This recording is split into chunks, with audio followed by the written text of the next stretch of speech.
सारे शरीफ लोग बैठे थे। मियाँ साहब मियाँ शबीर अली कुरैशी शरीफ आदमी है। अगर कहीं इलेक्शन में गड़बड़ की कोशिश की थी ना तो एहसन कुरैशी ते मैं यके शरीफ को नहीं थे। गरीब के वोट से पहरा देसू, इंशाअल्लाह देसू, जरूर देसू। इतना धौंस, इतना धमकियां हुकूमत आनी पई है तू इंशाअल्लाह। अरशद सिद्दीकी ने जेड़ा काम कितना पहले लोग मायूस हैं, पता नहीं क्या बनती है वाला जित वैसे तू हूं कौंसलर बन के दिखा ये मौके ये बड़ी सियासत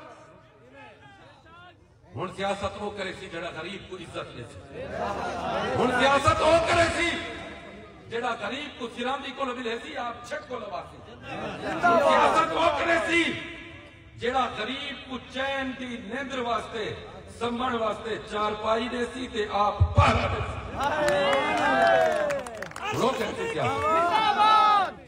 और इंशाअल्लाह 8 फरवरी के बाद तुसा चारपाई ते बह के हुक्का पीवो घरे और जायदादे ते पहरे असाने खड़े रहा।